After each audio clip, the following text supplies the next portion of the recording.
Leadership, potentially a shapeless concept. Government, perceived as overwhelmingly large. Put the two together, government leadership, and you distill it down to big and cold.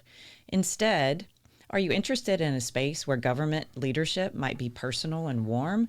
Maybe that would look like a one on one conversation with those we choose to speak for us in our own neighborhoods. We see them walking their dogs, shopping in our grocery store, talking with neighbors in the coffee shop, cheering from the Little League sidelines, witnessing community tragedy, solving problems, and generating opportunities. From Studio 67, I'm Ginger Delegal, and this is Pack and Chat, 670 seconds with Florida's local leaders. We are in our third season of Pack and Chat, brought to you by Studio 67. This season features a bundle of interviews with emerging and new leaders in the association. They're a seasoned bunch of local and state leaders with a unique perspective on county officials and Florida in general. We're excited to bring these conversations to you.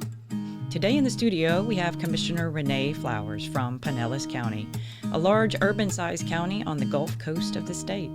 Commissioner Flowers is no stranger to local government in Florida. She has served in leadership at the national level as well, and she serves on innumerable regional councils and boards, and in her spare time, she is pursuing a doctorate degree. Welcome, Commissioner Flowers, to the studio. We're glad to have you. Thank you. I'm excited about being here. Wonderful. And we're glad to have you in town this week, too, for our legislative day. We had a great turnout yesterday. Yes, exciting day, challenging day, but impactful. And I think we made somewhat of a difference. Fantastic.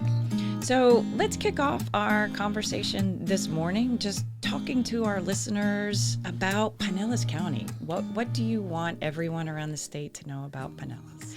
Well, I was born and raised in St. Petersburg, so I am one of those original natives. My mom moved to St. Petersburg from Moultrie, Georgia, with her mother, which is my grandmother.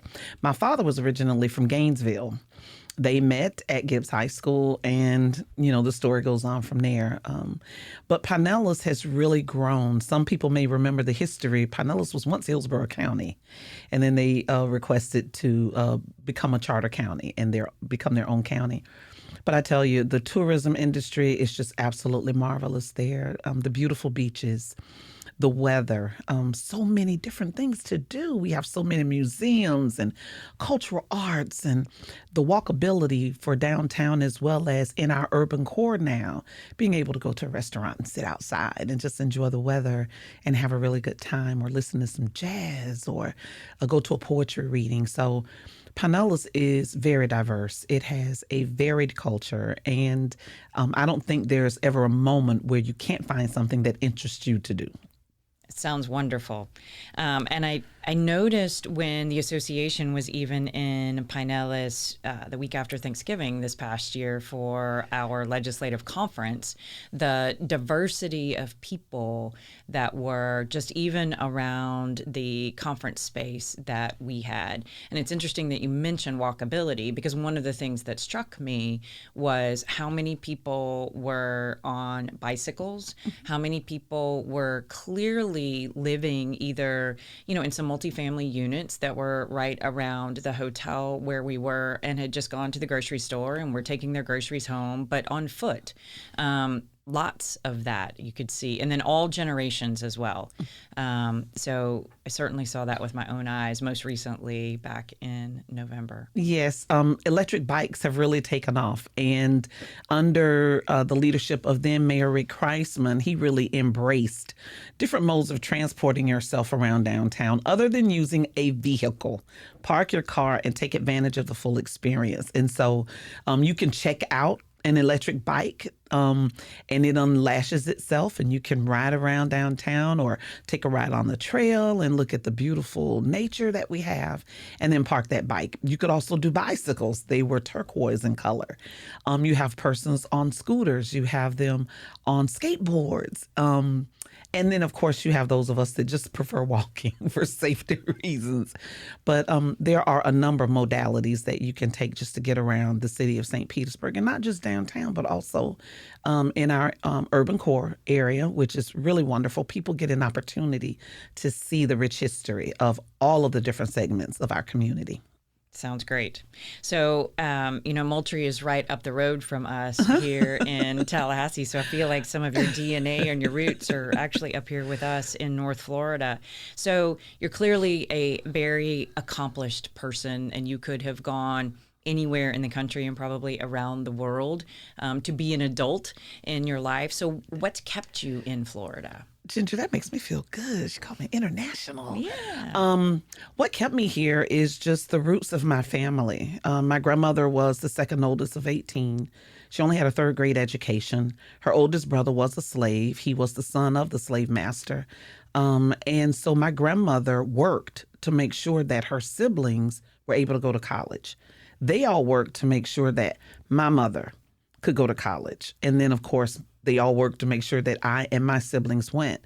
And so the history behind my mother's participation in the civil rights movement, the history behind my father who served in the United States Army, my great uncle who served in the Navy, it just lent to staying in place and making sure that you can do better for the generations that come behind you. I grew up in St. Petersburg where there were green benches in downtown St. Pete and we couldn't sit on them. And I remember that vividly. I grew up where Central Avenue was the dividing line and we could only shop on the southern side of Central Avenue, which was McCrory's, Salt Shoe Store, and Belk Lindsay. And so to make sure that there was change when I had the ability to do so, was something that my parents always drove into us. The first was buy a home. Do not rent all your life. Buy a home. The second was raise your family, but make sure that your family knows the history from whence you came. My grandmother quilted and she made us quilt. I did not like doing it then, but now I understand the rationale behind it and the significance behind it. And so I get a chance to pass that down to individuals that have come behind me. And I am glad to be an elected official, but I think more of it as service. I'm giving back, and hopefully the things that I'm able to accomplish with the help of my community and the support will lend themselves to my children. I have grandchildren now, and I have a great-grand. And so maybe they'll have it just that much easier in life and have greater opportunities than I have. And so giving back was not something that was ever an option. It was just something that was expected. And I enjoy it. I really do. There are good days and bad days. But every morning I wake up and say, did I make a difference on yesterday? And if not, what can I do today to make sure that I made a difference? So something else that we have in common here, my grandmother grew up in rural Georgia, and she was the 13th of 16 children. And they all lived to adulthood even. They were literally dirt poor farmers. So very unusual, back, she was born in 1903, so it was the 13th. They were obviously born towards the end of, the 1800s. Right. But then to all live to adulthood was quite something interesting. Mm-hmm. Especially based on the medical issues and concerns and lack of medical care. So I know service is a passion for you and wanting to give back. Was that the driving force for your originally seeking elected office? It was twofold. The first is Judge Frank White, who was then Attorney Frank White. He also represented a number of civil rights cases in St. Petersburg. His wife, Elaine, was a nurse, and she worked with my mom. They both worked for Head Start. And then Attorney Frank White wanted to run for judge. And back then it wasn't the beautiful glossy palm cards we see now in the commercials and all of that. My mom and Miss Elaine made flyers on colored construction paper. And our job was to run around and put those in the doors. Back then you didn't have to ask permission, just put in the door and run. And so our job was to put those in the doors, and just seeing how eloquent he was and hearing how eloquent he was. Anyone that knew him, he stood almost 7 foot tall and had a deep, very white voice, but was very gentle, but very thoughtful and deliberate. And so he ran and won. And that really piqued my interest, because of course people want to ask, so what's your uncle gonna do? And I'm answering the best that I can in a childlike manner. Um, so when I was when I was in elementary, middle, and high school, I ran for student council. I was the first president of student council at Azalea Middle School, and that was in the 70s, right when we were still having issues related to segregation. At Dixie Hollins High School, I ran for student council and served to try to make a difference and bridge the gap. So I was bit by the bug early on. Sounds like it. But what really got me was Mr. Louis Filia was the city council member for District 7. I bought my home in 1993. And the day that we were moving in, there was a neighborhood association meeting at Galilee Church. And my neighbor came across, Gloria, and she said, you guys coming to the meeting? And I said, well, I'm trying to get moved in. I got small kids. And she said, no, you need to come to the meeting because we talk about things that are going to improve our neighborhood. So I went to the meeting and it was packed. I met a lady named Susie Ahawk, and the whole issue then was a playground. And that was one of the things that was important to me. There was no playground close by for my kids. They couldn't walk to Childs Park. I lived on 3rd and 39th. The playground was on 43rd and 10th. And so I joined that bandwagon and began to learn the process, the slow process of what it took to get things done. And so I just stayed involved, and Mr. Filia came and he said, if this is what you all want, here's how you have to do it. He also knew my parents. If you lived in St. Pete, you went to Gibbs High School, and so he knew my parents. And so he said, well, Renee, stop complaining and do something about it. He said, I'm not going to run for office again. I think you should run. And I said, but, I'm a new mom. I really don't have that stretch of, communications with people. And he said, stop complaining and do something about it.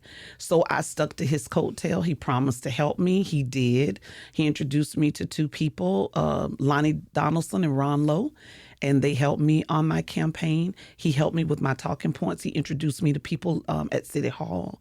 He helped me understand some of the processes and policy. He told me the difference between a politician and a stateswoman. He just really poured into me the way that you should. I ran for office against a young lady who was very well connected. She had a lot of money. I ran my campaign on $5,000. Wow. I made copies of my palm cards on 70 weight pound paper, and they were black and white. And I really thought I wasn't going to be successful. Went to all of my debates, tried to meet as many people as I could. I won that race by 78% of the vote. Wow. And I immediately just started trying to keep my promise to him that I would listen to the people, that I would be honest and upfront with them, and I would serve to the best of my ability. That's all he asked from me. And so I've been in elected office since, served as a St. Pete City Council member for 2 4-year terms, got a chance to serve as chair 2 times and vice chair, served as the president of the Florida League of Cities, and had an opportunity to make a difference on the national stage with the National League of Cities. Ran for school board after the gentleman whose race I ran passed away unexpectedly. Tried to make a difference in education. I hope I did. Working with parents and students and teachers. And now I'm on a countywide level. So it kind of wraps all of that together. And I have a chance to meet you and some other wonderful commissioners throughout the state of Florida and also on the national level. So I got bit by the bug, but it was because individuals prepared me for being able to succeed sometimes and sometimes not winning on that day, but never giving up about the future. So I love that part of your story about there's always a person, isn't there? Mm-hmm. My prayer for my daughters as they were growing up, and frankly, it really still is, was always for a person to cross their path, because that's, at least that was my experience, that it took a couple of people crossing my path to really sort of catapult things. So I love that part of your story.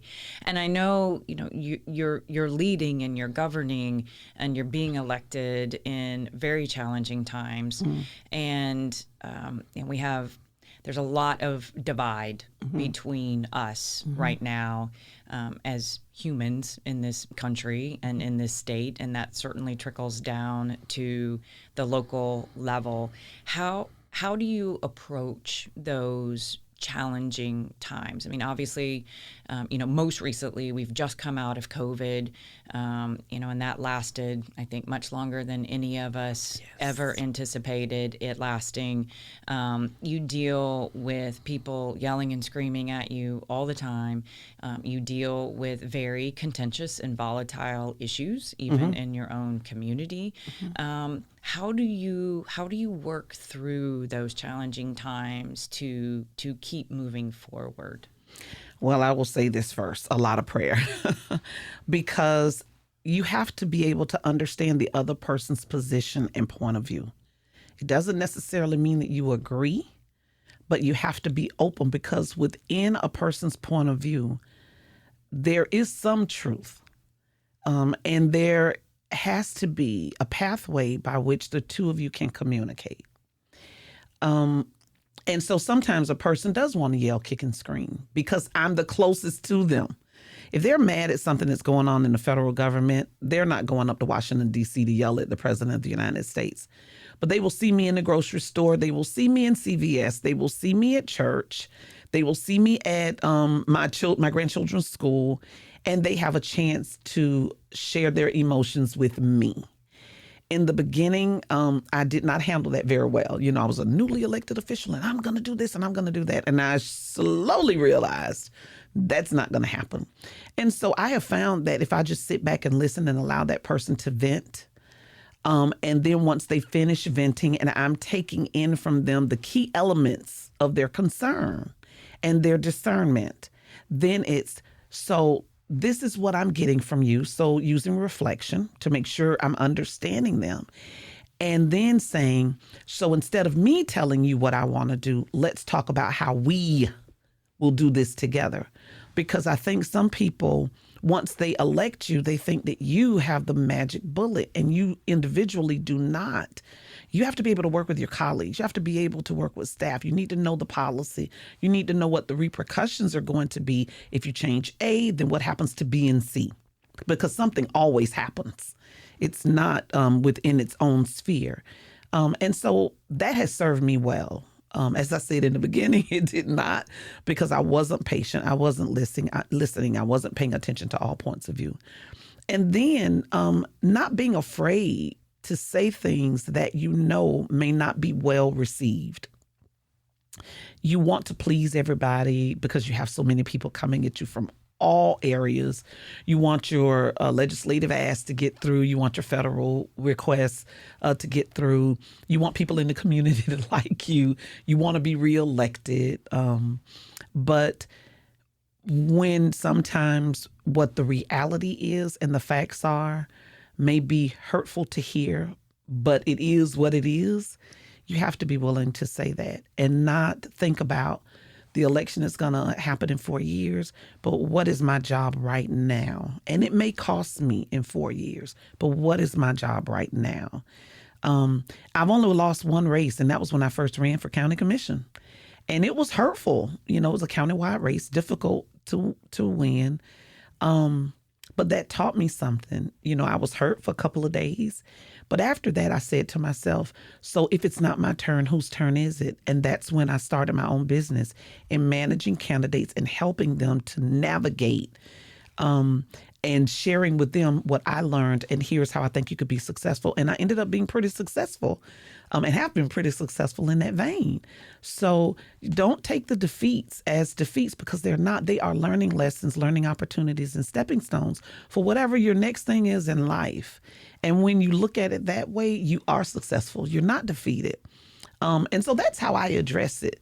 Some people don't like it, and I get called all kind of names sometimes. And it's okay. It really is, because I have to understand where they're coming from. I may not agree, but I have to at least acknowledge. Well, and I think that theme of getting to a place where you are unafraid to speak into what the issue is, regardless of whether the message is going to be well received, certainly ties back to really the theme of this podcast. And, former Representative John Lewis coming across the Edmund Pettus Bridge. And, one of the things that he had with him that day was a backpack. And he had items in that backpack that were going to sustain him frankly, for how his message was going to be received. And in his mind, and he was right, assumed it was not going to be well received and he would be arrested that day. And so he had 2 books, a piece of fruit, and a toothbrush in his backpack in order to sustain him with the repercussions of the message that he knew was not going to be received, but he certainly wasn't afraid to deliver it. So sort of taking that into your world, Commissioner, if you had an actual backpack or a figurative backpack, what items would you put in that backpack to sustain you in what you do every day?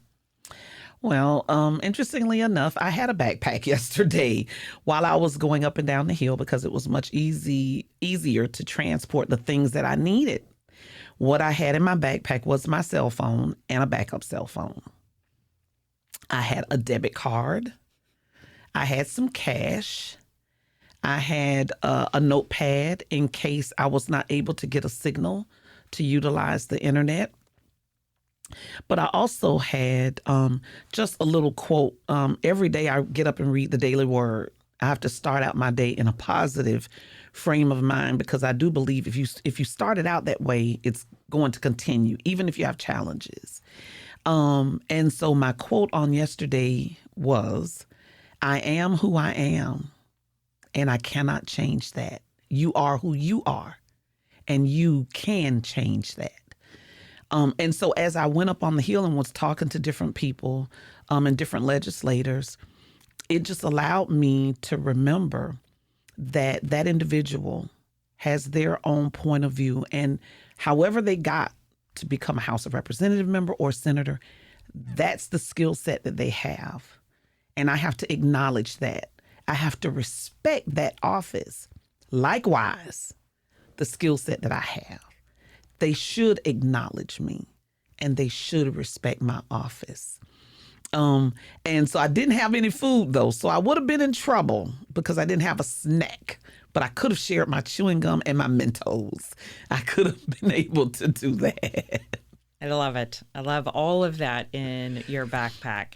And so before we wrap up here, just one last thing, because you have served your community in multiple elected capacities and looking back on that whole career, and I realize you're still in the midst of it, but going back to the beginning, is there anything that you wish someone had told you back then?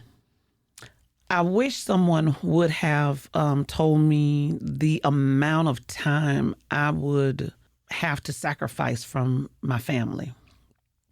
When I served on city council, in the beginning, I was missing a lot with my kids. They were younger. When they got into middle school, I would say, you know what? I'm going to leave this meeting because my son's running track. And I need him to see my face. My son Jeremy was running track at Tyrone Middle School, and he actually was fabulous. Went all the way to the district runoffs, running the 440. And a lady by the name of Cheryl Green, who used to run against me in track in high school, was his coach. But I was at that fence when he finished his race. And when he finished his race, we went and did a little celebration, whether he won or not. My son Joshua ran track and played football. I was in the stands with my jersey on with his number on my back because I wanted them to know that even though I was an elected official and with some level of status in the community, that they were my children and they still mattered first. I did not do that in the very beginning. I would come home. They would already be asleep. I didn't have a chance to ask them about their day. I would go through their backpacks. I would check their homework and sign. And then in the morning, we really didn't have time to talk because I was busy getting them up, getting them out to school. And they never said anything to me like, I'm getting emotional. They never said anything to me like, Mom, you're not here for us. You're doing for all of these other people. You're making a difference in their lives. But instead, my children went to the Florida League of Cities conferences with me. They went out in the community when we were passing out food. They were there with me. And so now guess what they do? They give back. My son Jeremy called me one day. He said, Mom, it just moved me. I went to the store, bought a lot of snacks, bottled water and juices, and he went to where some homeless people hang out. And he passed out food and asked them, how are you doing? Is there anything I could do to help? He got that because early on, he was with me. So if I could change anything, or I wish that people would have told me something, it would have been how to be able to manage being an elected official and providing that service to your community, but also keeping your family close. Because when I'm no longer an elected official, my family is still my family. So that would be the one. You got me crying early this morning. Awesome. And I'm going to leave that just right there. So this is a wrap from Studio 67. I look forward to seeing you all in another Pack and Chat episode next week. Talk to you soon.